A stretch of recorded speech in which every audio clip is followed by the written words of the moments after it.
Hey guys, what's up, and welcome back to another video of Monster Hunter World, and today we will be facing up against the Arch-Tempered Vaal Hazak. Now, I've been on quite the hiatus, and of course this is post-commentary because I don't really have my equipment to do all these, edits and stuff per se. And besides a quick update on what's going on with my channel, I'm still continuing it. It has just slowed down for the past few weeks because I've been building a new PC which is going to be superior to my other PCs I've been using. And quite shockingly, one of the gaming laptops I had, which I tried recovering and it worked, and then it kind of didn't. It just it worked, and then it froze and shut down, and then the boot loop got to it again, and it was just like, so it didn't work. So I think it was a hardware issue with the gaming laptop, and I might have a guy fix that. For the PC, I am building at least a $500 PC, and I'm really excited to build it because I just bought the parts a day ago, and they should be here in a week. If not 2 weeks, I'll get that build done, and I will update you guys on how that's going. And like I said, I'm still doing stuff on this channel, but it's gonna be slow. I don't know if I'm gonna make a video before I get the PC. I might make a video when I get the PC and update you guys on it, because I mean, I could do a video on the Arch-Tempered Kirin, but it's like, do I want to go through that cancer? Because this was pretty tough. Especially if you get, I wouldn't say noobs, if you get people that are new to Arch-Tempered monsters, it can be difficult. And the set I was running, I was using the Kolv Taroth set with, I believe I was using a wide range jewel and the Effluvia jewel. I forgot what it's exactly, Miasma, I believe it's called, the Miasma jewel. So I was using those two jewels because I've noticed I was kind of struggling when I didn't have Miasma. I wouldn't die a lot, but it would really hinder my performance on getting heals down, buffs for the team. And I recently did this hunting horn battle because I just felt like the hunting horn is the ultimate weapon to success in any situation whatsoever. I just felt like the hunting horn is just so good, and I am one that loves to support my teammates. And in this instance, what happens is no one carts, not one person, because I was in tip-top shape. And not only that, there was another guy helping us out with healing as well. So it kind of gave me a little bit of air to breathe while doing all these, buffs and stuff, especially doing like attack up buffs, defense up buffs. And I was also giving them win res because some of these moves the Vaal Hazak does, when he goes up in the air, like not up in the air, but when he puts his dominant stance in and he's like way high up and then he drops down, the clouds technically count as win res. So if you use win res negation, especially with the Dodogama horn that's fully upgraded, you can utilize that and get more hits in without stumbling or whatever, because he roars and then he drops down and gives you that cloud, and it can push you back, so it gives you more time to do a lot of things. And the way I played against the Vaal Hazak, I was more like I was ranging him time to time, but I was also coming close to him because, as you've seen before, like 10 seconds ago, he used that blast move. And yeah, you really have to be careful when you're ranging, especially if you're using a bow gun or even a bow, because that can be a problem, because he can range you down with that blast move, and it is nasty. I believe it can one-shot some people if you don't have the proper armor, although providing with a hunting horn and you're giving people defense up, it really helps out, like, so much. And we killed him in 21 minutes, which is actually pretty good, especially when people say it's harder to fight in groups, especially in Monster Hunter World, than doing solos of Arch-Tempered monsters, especially people said. And you can see the Odogaron glitch mounting. It looks like it's really glitch mounting him, to be honest. It's kind of funny. Kind of a fail. But, yeah. It's just... I don't know. The Vaal Hazak Arch-Tempered Monster, it really wasn't too hard. And I think it wouldn't be even harder if I just did this in solo, but I have a fear of doing this in solo and me fucking up bad. I've done plenty of solos before, and I've had, you know, not much trouble with them. But I'm just so comfortable with teammates and giving them this support role and just, you know, making hunts, team hunts especially, just so much easier for me and my teammates. Now, there can be some teammates which can be totally unreliable, and they cannot live without you, especially, I wouldn't say newcomers, but there's some people I've encountered that hold on to my hands way too much, and they expect me to heal them, and then they just die, and they're just like, oh shit, I died.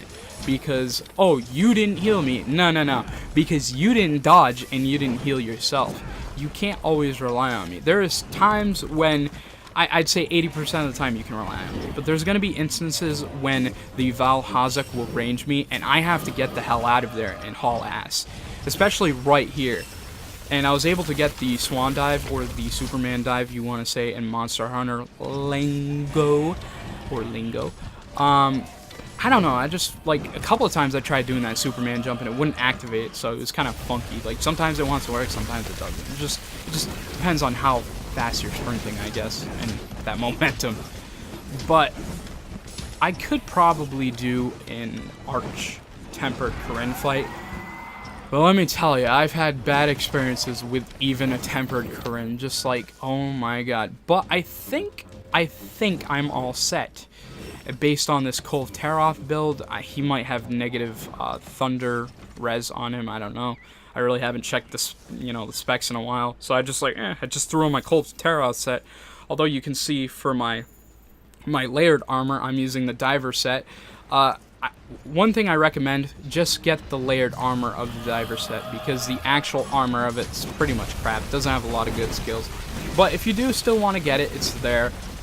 You know, I'm just gonna call it, I think it's called the Twilight Summer Festival, or if not, I'll just call it the Summer Festival. It is up right now, and there's a few quests you can do right now, which one of them is the USJ quest, which actually, traditionally, that is usually in Monster Hunter games. I think it started off in 3 Ultimate, if not, it started in 4 Ultimate, or, you know, the Japanese versions of these games, like Monster Hunter. No, actually, I think it did start on Monster Hunter 3 Ultimate. And then it got, I definitely know it was in Monster Hunter 4 and Monster Hunter 4 Ultimate. And it actually looked, I think that was one of my favorite USJ sets. They don't have the USJ set out right now, but they do have one of the weapons. And it is actually a pretty decent weapon. It's not too bad. If you like fashion, it's actually a really good weapon to go for. I was looking at it, and it looks pretty darn good. Aside of the actual elements and stuff. I'm just wondering what, I think I know what the USJ set for Monster Hunter World looks like. I know Japan has it right now, but we're kind of getting the scraps, which kind of sucks, but it's like, it's whatever. Do what you want, Capcom. At this point, you're pretty much unpredictable, I guess. I mean, they did surprise me when they did take out Behemoth. Because originally I thought it was supposed to be in July, and then they took it out and they're going to put a new date on it. But I think it was a good choice because they had more to do with it. Because originally they were just going to put Behemoth in there, the end. But now since they pulled him out and, you know, showed us the update of it, they have like a Kula Yaku with a crystal, which is actually a homage to one of the Final Fantasy game crystals. They have Kane's Dragoon set, or Dragoon set, however you prefer to say it, which is one of the most badass sets I ever seen in this game, or coming to this game, and I'm definitely hyped on fighting Behemoth. I'm not sure if you fight Behemoth, you get that set, the Kane set, the Dragoon set, or you're getting a totally different set for fighting Behemoth. I'm not sure about that. If you want to elaborate on in the comments, then you can. But either way, the Dragoon set, I freaking love it. And I actually, personally, I use it in Final Fantasy XIV, the Final Fantasy MMO game, which is actually a really good game. I did beat the first expansion. I'm on the second one, but I haven't been playing in a while because you do have to pay a subscription. And I can't sometimes keep up with that stuff, especially paying a subscription for PlayStation 4, Xbox. And it's just like, this is why I want to get a PC, because I'm kind of like struggling to manage my subscriptions, and it's just like it's getting tiresome, I guess. So that's why I should have just paid for the full year. I think I did that for the Xbox though. I know one of them I paid a full year. But I gotta say, the Summer Festival isn't too bad. I think it's a lot better than the Spring Festival we had. Yeah, the Spring Festival was, I mean, I personally didn't like the fucking stupid ass bug set. It was just so stupid to me. It was like I don't know how to pronounce it, but it was like one of the bug gears in Monster Hunter Tri, the Banaharbra or something like that. It begins with a B. It looked like that, and I was just like, oh, okay, cool. Like it was in pink or something, and I was just like, oh, that it's horrible. But the diver suit, I gotta say, looks cooler, I guess. I mean, it still looks kind of funky, but I just slapped it on for shits and giggles, and I was like, it kind of matches my Dodogama hunting horn lining, as it's a little bit like dark orange. Of course, the gear looks dark red, which I didn't really optimize the colors too much. I wasn't caring about that. And right there, I was pretty lucky to be alive. I guess he's not in that like combat animation. He's in that fleet animation, so I guess he could go right through. Who knows? But there is times in here where I do this and I go to home base because I can. This Val Hazak fight really drains my potions and mega potions when I'm trying to heal my teammates, or if I'm just trying to play that support role. And this is why I got like 216 on fucking heals and buffs when I got one of those trophies. It wasn't a trophy. What I'm saying is, you know how you get to the end game and it shows who got what, like who did the most damage or who put the most traps, who did the most heals and buffs. I'm always that person who gets the most heals and buffs, so I'm the all-star support or something. I think that's what they call it. And it was like, I wasn't, oh wait, I was thinking, oh, I maybe got 100. No, I got 200 and something. I was like, holy fuck. I was just like, yo. This part of the fight, I start to take a breather because the miasma or the effluvia isn't effective in here as much. Val Hazak still has the effluvia. He'll do it himself. But in those other areas where he starts off in are a nightmare to me. Oh my god. Because there's effluvia everywhere and it's just like, you're gonna burn no matter what. So it's like, I know this Monster Hunter World has a lot of, like, I wouldn't say dots, but you burn a lot of damage in this game. Especially with, like, the effluvia virus per se. And you can see he's mounting the monster. And this is why I'm trying to prepare ourselves. That's why I'm putting attack buffs on and all that stuff. I'm preparing so when we do our damage phase, we can do as much as possible. And I think we go really ham on this, or really hard, whatever you prefer. It was pretty fucking corny anyways. But this is, you can see I'm putting on defense buffs because I want to be sure, the buff doesn't cancellate or it doesn't go out of tune or whatever. But I like this I like these areas specifically because there's not the effluvia virus in here as much, unless Val Hazak, sprays the area down with that stuff, which I don't mind, even though his like, he sprays them all over the place and he has like a wide range to do it, and I don't know, it kind of bothers me. It's just like how much range he has on the effluvia, just like but you can always put on the miasma jewels and they can be a real lifesaver. It's almost like similar to the Teostra, where he has that ultra burn where if you stay too close to him you will burn. So it's kind of the same thing, but obviously the Val Hazak has more range on his effluvia. So it's just like, it's a hassle, especially when you're someone like me using Hunting Horn. You have to like focus on your health, you have to focus on your teammates. This is why I'm juggling right now. I'm using Mega Potions to save their ass. And of course,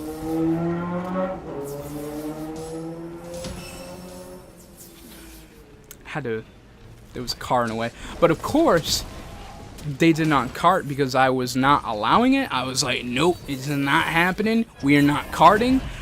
Actually, what's ironic about this is when I joined up with these guys, especially Mel and Renee, I'm just calling, you know, Malachi for short for Mel, or whatever his name is. Some random ass name. We'll just call him Mel and Renee. When I joined up on them, they actually, like, I just joined, like, and they died in a split second. Like, one person died and it was game over. I was like, okay, let's try this again. Like, I didn't die. I just like dropped in there. I was like, hey, you got 5 minutes on there, and they freaking all died. I was like, holy shit. So I was like, you know what? I want to show my potential to you guys. So we did it this time, and flawless victory. No deaths. I was keeping eye on their health most of the time. There was a few times where they had to rely on themselves, and they did a really good job. They were doing their damage perfectly fine while I was healing them, and then sometimes I would go into damage, especially when Val Hazak, he goes into that mode where he, you know, inhales and then he spits out all that, you know, effluvia all over the place. That's when I do my damage. Sometimes I'll just catch him off guard and I'll take a few swings at him. But I definitely want to be careful, especially when you're a hunting horner. You gotta be careful because he has tail attacks and claw attacks, which, if you don't have the miasma jewels, he will infect you with the effluvia if he claws you. I don't know about the tail, but this fight is that it can be hard. It can be hard for some people. I still feel like Arch-Tempered and Tempered Val Hazak don't really make a difference because I've faced them, and I believe that Arch-Tempered has more health. I could be wrong. Correct me if I am wrong. But, you know, to me it didn't feel like much because you gotta think I was providing the whole team with attack up buffs, and I was providing them with defense up buffs, wind pressure negation, that just basically lets you cheat on the stages he uses his wind res, and you can keep doing damage to him over time. And I think it was a good thing these guys, one of them was an insect glaver, he was using an insect glaive. Another one was using a longsword, and one of the guys, Mr. Weeaboo, was using dual blades. So it was a good combination. You had me, which was the heavy hitter, and I was also providing support. And you had Mel, which was doing fast damage, good output. Renee was also toppling. Well, I wouldn't say toppling, but, you know, they were giving their spam damage, jumping all around and stuff. He was more a tactical player, or her, depending on if Renee is a girl or guy. I don't know that. And Mr. Chinaman on the bottom, or whatever you prefer, he's using the traditional longsword, which is an overall good weapon. So I wasn't too picky. I mean, there was some people, and you can see he's limping right now. There's some people I went with that were just, I wouldn't call them chickens, but they were using bows and bow guns, and they didn't really want to get next to him much, and I don't blame them. But you really have to be on guard when he does that, when he spits the effluvia and that beam effect. You really have to be careful for that, and especially me. Because I'm one of those people, when I play Hunting Horn, I like to range myself off from the monster, and I also like to go in to do damage as well. So I definitely transition a lot. So I'll go off in the distance, range, put the buffs on the guys, and then come back in and then do damage. Depending if I get all the buffs in, then I'll go do all the damage. If I have all of the buffs that I need for my teammates at this moment, then I'll go in as well. So at first I was a little confused what they were doing here, and I'm like, what's going on? So at this point I was providing them with buffs. I was just, you know, stacking them up. because we want to be prepared for this last transition, and it actually worked pretty good. My initial plan for in this area, I wasn't going to do any damage whatsoever, and I was going to focus solely on heals. Now that kind of changed up in overall because I was confident in my team that they weren't going to fuck up, and luckily they did not fuck up, and they did really good. I thought I had a rock on me. I was going to throw something at him and stuff and blow the cave to smithereens, but that didn't work. I didn't have anything. Of course, he did. Mel did have the stuff, and he blew him the kingdom come, but he's still alive. So this is the finish phase where we got to finish him off. And you can see I stick to my plan. Then I was getting a little hesitant, and I was like, I need to do damage to him because I don't know, I felt like my teammates weren't doing too much damage, but then I was just like, you know what, I'll just do whatever I need to do. And this is pretty much the final phase of this fight. For reward items, I didn't have my my ticket on me so I could get, you know, more rewards, which is pretty sad because the last one I had was actually that fight I just walked into and everyone died. It was just so sad that I just wasted a ticket on a fight that I just got in, and we beat him. Definitely the dual blade guy did really, really good. I think someone legit just left last second. I don't know if it was a disconnect or something, but if that happened to me, I would cry. I would be like, I just did this the second time perfect. But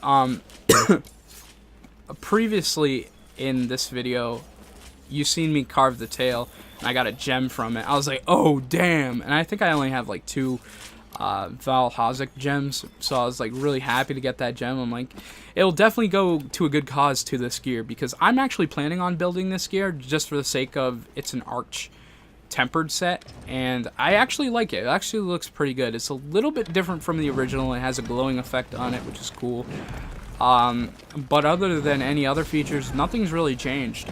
But you know, you do get more skills on them, I believe. I didn't go into detail in looking, but I'll have to look and check that out. But anyways, you can see all the reward items I did get from this fight.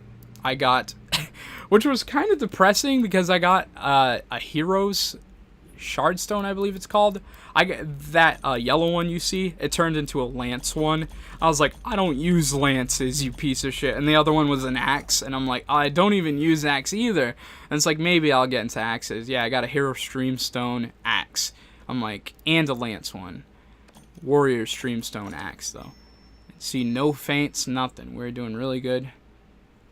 Look at that, support all-star 217, and I was an item addict for 39. So anyways, thank you guys for watching. Peace.